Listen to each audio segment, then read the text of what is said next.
आज के इस लेक्चर में हम ड्रिप इरिगेशन का पार्ट 2 कंटिन्यू करेंगे। पार्ट 1 में हमने ड्रिप इरिगेशन के बेसिक कंसेप्ट को समझा और उसके कुछ कंपोनेंट्स के बारे में पढ़ा। आज के इस लेक्चर में हम रिमेनिंग कंपोनेंट्स को कवर करेंगे।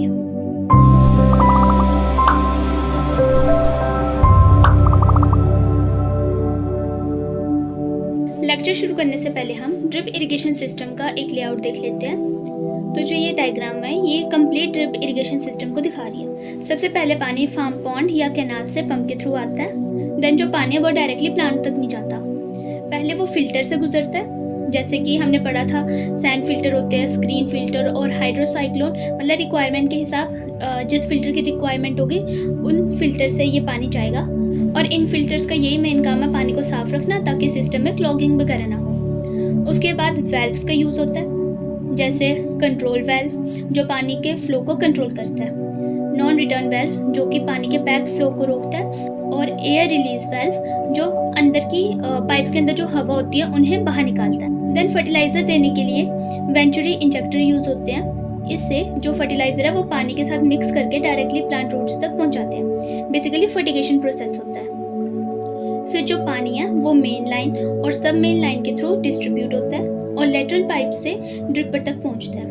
और फर्दर जो ये ड्रिपर्स है ये पानी को प्लांट के रूट्स में डायरेक्टली रिलीज करते हैं। पाइप्स में एंड कैप्स लगाई जाती है ताकि जब भी क्लीनिंग या फ्लशिंग वगैरह करनी हो तो जो लेटरल पाइप्स है वो इजीली खुल सके और पाइप्स को आसानी से साफ किया जा सके।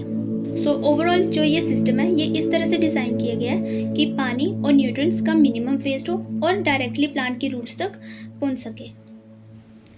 अब हम कंटिन्यू करते हैं थर्ड मेन कंपोनेंट के साथ, which is pipes and laterals. So drip irrigation system के पाइपलाइंस के 3 मेन पार्ट्स होते हैं, मेन लाइन, सब मेन और लेटरल्स। सबसे पहले मेन लाइन, ये एक बड़ी पाइप होती है जो पानी को सोर्स से आगे सब मेन तक पहुंचाती है। ये PVC that means polyvinyl chloride या HDPE which is high density polyethylene से बनती है और इसका जो डायमीटर है ये 2 से 4 इंच का होता है। इस पाइप को ग्राउंड के अंदर अराउंड 45 सेंटीमीटर डेप्थ पर डालना चाहिए ताकि कोई भी कल्चरल ऑपरेशन करते टाइम ये डैमेज ना हो। देन नेक्स्ट आती है सब मेन, ये मेन लाइन से कनेक्टेड होती है और पानी को लेटरल्स तक डिस्ट्रीब्यूट करती है। ये मीडियम डेंसिटी पॉलीइथाइलिन या PVC से बनती है। सब मेन का जो साइज है ये हमेशा मेन लाइन के प्रोपोर्शन में होना चाहिए। अगर मेन लाइन और सब मेन लाइन के डायमीटर में बैलेंस मेंटेन नहीं होगा तो जो पानी है वो प्रॉपर्ली डिस्ट्रीब्यूट नहीं होगा। देन फाइनली लेटरल्स, ये छोटी पाइप्स होती हैं जो क्रॉप्स की रो के पास लगाई जाती हैं। ये LDPE that means low density polyethylene या LLDPE which is linear low density polyethylene material की होती है और ये 12 mm, 16 mm या 20 mm साइज में अवेलेबल होती है। वाटर अवेलेबिलिटी, क्रॉप टाइप और स्पेसिंग के हिसाब से इनका साइज चूज किया जाता है, लेकिन जनरली 12 mm या 16 mm लेटरल्स ही सबसे ज़्यादा यूज होते हैं। इन्हीं लेटरल्स पे फर्दर ड्रिपर्स लगाए जाते हैं जो पानी को डायरेक्टली प्लांट की रूट्स तक पहुंचाते हैं। So main line, sub main और लेटरल्स मिलकर एक कंप्लीट पाइपलाइन नेटवर्क बनाते हैं जो पानी को सोर्स से सीधा क्रॉप के रूट्स तक पहुंचाते हैं, वो भी एफिशिएंटली और बिना किसी वेस्टेज के। फोर्थ मेन कंपोनेंट है ड्रिपर्स, जिसे एमिटर्स भी कहते हैं। इनका मेन काम होता है पानी को डायरेक्टली प्लांट के रूट जोन तक पहुंचाना। इससे पानी वेस्ट भी नहीं होता और एफिशिएंसी पानी की मैक्सिमम होती है। ड्रिपर्स के आगे फर्दर 2 टाइप्स होते हैं, ऑनलाइन ड्रिपर्स और inline drippers. Online drippers, online drippers जैसे कि हम नाम से भी समझ सकते हैं, ऑनलाइन दैट मीन्स ऊपर। सो जो ये ऑनलाइन ड्रिपर्स है ये लेटरल पाइप पर डायरेक्टली एक सूटेबल साइज का होल पंच करते हैं और इन्हें पाइप के ऊपर फिट किया जाता है। ये ज़्यादातर ऑर्चर्ड क्रॉप्स जैसे कोकोनट, गुआवा और पोमेग्रेनेट में यूज होते हैं। इनकी डिस्चार्ज कैपेसिटी अलग अलग होती है, जैसे 2 litre per hour, 4 litre per hour या 8 लीटर पर आवर। लेकिन इसका एक ड्रॉबैक है कि इनकी जो कॉस्ट है वो थोड़ी ज़्यादा होती है। Then second is inline drippers, नाम से समझ आ रहा है दैट मीन्स पाइप के अंदर होंगे ये। सो जो ये इनलाइन ड्रिपर्स है ये लेटरल पाइप के अंदर ही बिल्ड किए जाते हैं और हर ड्रिपर के बीच की जो डिस्टेंस है वो सेम होती है। इनलाइन ड्रिपर्स 3 टाइप्स के होते हैं, प्रेशर कंपनसेटिंग और नॉन ड्रेनिंग ड्रिपर्स।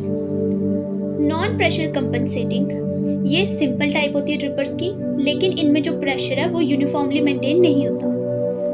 देन जो प्रेशर कंपनसेटिंग ड्रिपर है ये एडवांस होते हैं और सभी ड्रिपर्स में इक्वल प्रेशर को मेंटेन करते हैं। ये ज़्यादातर ग्रीन हाउस क्रॉप्स के लिए यूज़ होते हैं। Then third is non draining drippers. ये स्पेशली सॉइललेस मीडिया जैसे कि कोकोपीट, परलाइट और वर्मिक्यूलाइट के लिए डिज़ाइन किए गए हैं। तो ओवरऑल ड्रिपर्स प्लांट्स की रूट को रिक्वायर्ड क्वांटिटी में पानी देते हैं और क्रॉप टाइप के हिसाब से ऑनलाइन या इनलाइन ड्रिपर्स को हम चूज़ कर सकते हैं। अब बात करते हैं ड्रिप इरिगेशन के एक स्पेशल फीचर की, जो है फर्टिगेशन। फर्टिगेशन एक ऐसी प्रोसेस है जिसमें पानी के साथ फर्टिलाइजर्स को डिसॉल्व करके डायरेक्टली इरिगेशन सिस्टम के थ्रू प्लांट्स को दिया जाता है। इस मेथड से फर्टिलाइजर सीधा प्लांट के रूट जोन तक पहुंचता है, जिससे न्यूट्रिएंट एफिशिएंसी बढ़ जाती है और वेस्ट कम होता है। अगर सही अमाउंट में न्यूट्रिएंट और पानी अप्लाई होगा तो क्रॉप की यील्ड और क्वांटिटी दोनों इंप्रूव होगी। और सबसे बड़ी बात यह है कि ये एक सेफर मेथड है, क्योंकि इसमें रूट्स को एक बार में हैवी डोज नहीं मिलता है, इंस्टेड छोटे छोटे डोजेस मिलते हैं जो प्लांट्स के लिए हेल्थी और अब हम कंपेयर करते हैं ट्रेडिशनल फर्टिलाइजेशन और फर्टिगेशन को, दोनों में क्लियर डिफरेंसेस हैं। जैसे मेथड ऑफ एप्लीकेशन, तो जो फर्टिलाइजेशन है इसमें फर्टिलाइजर्स को मैन्युअली या मैकेनिकली सॉइल या फोलिएज पर अप्लाई किया जाता है, और वही जो फर्टिगेशन है इसमें फर्टिलाइजर वाटर में डिसॉल्व करके ड्रिप इरिगेशन के साथ डायरेक्टली रूट के पास दिया जाता है। देन डिस्ट्रीब्यूशन ऑफ न्यूट्रिएंट्स, तो फर्टिलाइजेशन में न्यूट्रिएंट्स हर जगह इक्वली नहीं मिलते, दैट मीन्स उनका अनइवन डिस्ट्रीब्यूशन होता है। और वही जो फर्टिगेशन है इसमें न्यूट्रिएंट्स यूनिफॉर्मली रूट जोन में पहुंचते हैं और हर प्लांट को इक्वल डोज मिलता है न्यूट्रिएंट्स। एफिशिएंसी की बात करें तो जो फर्टिलाइजेशन है इसमें न्यूट्रिएंट एफिशिएंसी कम होती है, क्योंकि इसमें लीचिंग और रन ऑफ की वजह से जो न्यूट्रिएंट है वो काफ़ी अमाउंट में वेस्ट हो जाते हैं। वही जो फर्टिगेशन है इसमें न्यूट्रिएंट एफिशिएंसी हाई होती है, क्योंकि जो न्यूट्रिएंट्स है वो डायरेक्टली रूट के कांटेक्ट में आते हैं, जिस वजह से उनकी वेस्टेज कम होती है। फर्टिलाइजर टाइप की बात करें तो जो फर्टिलाइजेशन है इसमें मोस्टली ग्रैन्युलर फर्टिलाइजर्स यूज होते हैं जो इजीली सॉइल में मिक्स नहीं होते हैं। देन जो फर्टिगेशन है इसमें सिर्फ वाटर सॉल्युबल फर्टिलाइजर्स ही यूज होते हैं जो कि इजीली सॉइल में मिक्स हो जाते हैं। लेबर और टाइम की बात करें तो जो फर्टिलाइजेशन है इसमें ज़्यादा लेबर और ज़्यादा टाइम लगता है। वही जो फर्टिगेशन है इसमें फर्टिलाइजर है वो इरिगेशन के साथ ही अप्लाई होता है, और जिस वजह से टाइम और लेबर दोनों की बचत। प्लांट रिस्पॉन्स की बात करें तो जो फर्टिलाइजेशन है इसमें प्लांट को एक ही बार में ज़्यादा डोज मिल जाता है जो हार्मफुल भी हो सकता है। और वही जो फर्टिगेशन है इसमें प्लांट्स को रिक्वायर्ड डोज छोटी छोटी क्वांटिटीज में रेगुलरली मिलते हैं जो सेफर और इफेक्टिव हो। क्लियरली फर्टिगेशन मॉडर्न और एफिशिएंट है कंपेयर्ड टू ट्रेडिशनल फर्टिलाइजेशन, लेकिन इसके लिए स्पेशल सेटअप और नॉलेज की रिक्वायरमेंट होती है। फर्टिगेशन के कुछ एडवांटेजेस भी होते हैं और कुछ डिसएडवांटेजेस भी। एडवांटेजेस की बात करें, सबसे पहले ये एफिशिएंट न्यूट्रिएंट यूज करता है, मतलब प्लांट को सही टाइम पर सही क्वांटिटी में फर्टिलाइजर मिलता है। सेकंड, ये कॉस्ट इफेक्टिव है क्योंकि फर्टिलाइजर डायरेक्टली रूट तक जाते हैं और वेस्ट कम होता है। थर्ड, ये टाइम सेविंग है, फर्टिलाइजर्स ऑटोमेटिकली इरिगेशन के साथ ही अप्लाई हो जाते हैं जिस वजह से लेबर और टाइम दोनों की बचत होती है। फोर्थ, फर्टिगेशन से क्रॉप यील्ड इंप्रूव होती है, प्लांट्स हेल्थी रहते हैं और उनकी प्रोडक्शन भी हाई होती है। लास्ट और सबसे इम्पॉर्टेंट, ये इन्वायरमेंट फ्रेंडली है, फर्टिलाइजर रन ऑफ और लीचिंग कम होती है जिस वजह से सॉइल पॉल्यूशन कंट्रोल होता है। अब इसके डिसएडवांटेजेस की बात करें तो इसकी जो इनिशियल कॉस्ट है वो हाई होती है क्योंकि स्पेशल इक्विपमेंट्स लगाने पड़ते हैं और जो इसकी इंस्टॉलेशन कॉस्ट है वो हाई होती है। Second is system complexity, since इसमें रेगुलरली वाटर और न्यूट्रिएंट लेवल की मॉनिटरिंग करनी पड़ती है। थर्ड इज क्लॉगिंग रिस्क, अगर पानी की क्वालिटी ख़राब हो या फर्टिलाइज़र प्रॉपर्ली मिक्स ना हो तो क्लॉगिंग का रिस्क होता है। फोर्थ, इस सिस्टम को चलाने के लिए टेक्निकल नॉलेज होना ज़रूरी है, वरना न्यूट्रिएंट इम्बैलेंस हो सकता है। और एक लिमिटेशन ये है कि सिर्फ वाटर सॉल्युबल फर्टिलाइज़र से यूज़ हो सकते हैं, बाकी फर्टिलाइज़र्स इसमें अप्लाई ही नहीं होते हैं। अब बात करते हैं ड्रिप इरिगेशन सिस्टम के कुछ और इम्पोर्टेंट कंपोनेंट्स की। First is fertilising unit.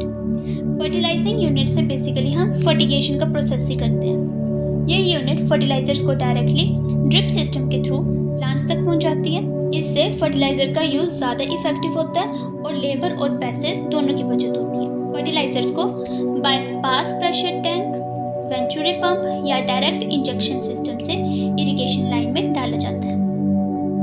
Second is pressure gauge. ये एक सिंपल डिवाइस है जो सिस्टम में वाटर प्रेशर को मेजर करता है। अगर प्रेशर सही होगा तो वाटर और फर्टिलाइजर्स प्रॉपर्ली डिस्ट्रीब्यूट होंगे। Third is control valves. Valves का यूज वाटर फ्लो को कंट्रोल करने के लिए होता है। ये मोस्टली प्लास्टिक या आयरन के बने होते हैं। Fourth is flush valve. ये पाइप के एंड में लगते हैं और डर्ट या सेडिमेंट्स को निकालने के लिए यूज होते हैं। बेसिकली ये सिस्टम को क्लॉग होने से बचाते हैं। Next is non return valve. इसका काम है पानी को वापस पंप की तरफ जाने से रोकना। ये सिस्टम को सेफ बनाता है। Next is air valve. ये वेल्व सिस्टम के अंदर से हवा को निकालता है और मड को सक होने से रोकता है। इससे वाटर फ्लो स्मूथ होता है। Last is and cap. ये लेटरल पाइप्स के एंड को क्लोज करने के लिए लगाया जाता है। जब क्लीनिंग या फ्लशिंग करनी हो तो इसे रिमूव किया जाता है। इन कंपोनेंट्स की इमेजेस भी रिकॉग्नाइज कर लेना since practical exam point of view से इम्पोर्टेंट है। Bucket system, low cost drip irrigation system. जो फार्मर्स एक्सपेंसिव सेटअप अफोर्ड नहीं कर सकते हैं उनके लिए एक लो कॉस्ट ऑप्शन भी है जिसे बकेट सिस्टम कहते हैं। इसमें एक बकेट स्टैंड पर 20 लीटर की बकेट रखी जाती है। उसमें से पानी माइक्रो ट्यूब्स और लेटरल्स के थ्रू डायरेक्टली प्लांट तक जाता है। एक माइक्रो ट्यूब से एक साथ 4 प्लांट्स को पानी दिया जा सकता है। ये सिंपल और अफोर्डेबल मेथड है स्मॉल फार्मर्स के लिए। इसी के साथ ड्रिप इरिगेशन सिस्टम के सभी कंपोनेंट्स हमने पढ़ लिए हैं। अब हम समझते हैं कि ड्रिप इरिगेशन सिस्टम को मेंटेन कैसे करना चाहिए। अगर ड्रिप इरिगेशन सिस्टम की मेंटेनेंस रेगुलर की जाए, सिस्टम की क्लॉगिंग नहीं होगी और सिस्टम इफेक्टिवली लंबे देर तक चलेगा। सबसे पहले इसकी डेली मेंटेनेंस की बात करते हैं। Back wash the sand filter. रोज़ाना इरिगेशन स्टॉप करने से पहले सैंड फिल्टर को 5 मिनट तक बैक वॉश करना चाहिए। इससे जो मिट्टी, सैंड या सेडिमेंट्स फिल्टर में जमा हो जाते हैं वो सब बाहर निकल जाएंगे। Flush the screen filter. Screen filter में जो डेब्रिस मतलब जो भी छोटे छोटे पार्टिकल्स फंस जाते हैं उन्हें फ्लश करना ज़रूरी है। ये स्टेप वाटर फ्लो को स्मूथ बनाता है। Then clean filters before starting. System start करने से पहले सैंड और स्क्रीन फिल्टर को 5 मिनट क्लीन करना चाहिए। इससे पानी स्मूथली फ्लो करता है और जो ड्रिपर्स है वो भी क्लॉग नहीं होते हैं। Then check the drippers. सभी ड्रिपर्स को रोज़ चेक करते रहना चाहिए कि जो ड्रिपर्स है वो सब सही से काम कर भी रहे हैं या नहीं, कहीं उनमें लीकेज तो नहीं हो रही है। अगर कहीं पर भी उनमें लीकेज वगैरह हो रही है या क्लॉगिंग कोई भी प्रॉब्लम है तो उन्हें तुरंत करेक्ट कर लेना चाहिए। वीकली मेंटेनेंस की बात करें तो manual cleaning of sand filters. हफ्ते में एक बार सैंड फिल्टर को मैन्युअली क्लीन करना चाहिए। इससे क्या होता है, जो भी बचे खुचे पार्टिकल्स फिल्टर्स के अंदर फंस गए होते हैं उन्हें बाहर निकाल लेना चाहिए, जिसकी वजह से जो फिल्टर वो इफेक्टिवली काम करता है। Then flush the sub main line. Sub main के एंड पर फ्लश वेल्व ओपन करो और 5 मिनट तक पानी निकालना चाहिए। इससे क्या होता है, जो भी मिट्टी या पार्टिकल्स जमा होते हैं वो सब बाहर आ जाते हैं। Then flush the laterals. एक टाइम पर 5 लेटरल पाइप्स को ओपन करना चाहिए और फिर उनमें से 5 मिनट तक पानी फ्लो होने देना चाहिए। ये प्रोसेस सिस्टम में पानी की स्मूथ सप्लाई को इंश्योर करता है। Then last is clean rubber caps. Filters के जो रबर कैप्स हैं उन्हें क्लीन करते रहना चाहिए, क्योंकि अगर ये जाम हो जाए या इनमें कोई भी प्रॉब्लम आ जाए तो जो फिल्टर है वो प्रॉपर्ली काम ही नहीं करेगा। पूरा कंक्लूजन ये है कि डेली और वीकली मेंटेनेंस के बिना ड्रिप इरिगेशन सिस्टम क्लॉग हो सकता है, ड्रिपर्स ब्लॉक हो जाते हैं और पानी बराबर डिस्ट्रीब्यूट नहीं होगा। लेकिन अगर इन सिंपल स्टेप्स को फॉलो करते रहेंगे तो जो सिस्टम है वो हमेशा एफिशिएंट रहेगा, क्रॉप्स को प्रॉपर पानी मिलेगा और यील्ड भी हाई होगी।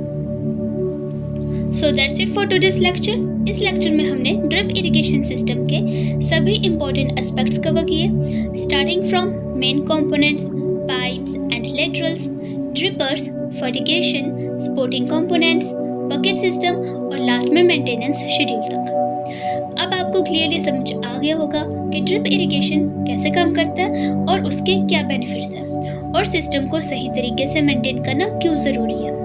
और सबसे इम्पोर्टेंट बात, इसके साथ ही हमने स्प्रिंकलर और माइक्रो इरिगेशन सिस्टम का कंप्लीट सिलेबस खत्म कर लिया। ये पूरा यूनिट अब आपके एग्जाम के लिए रेडी है। अगले लेक्चर में हम एक नया कोर्स स्टार्ट करेंगे जिसमें फ्रेश टॉपिक्स कवर करेंगे। Till then take care and bye bye.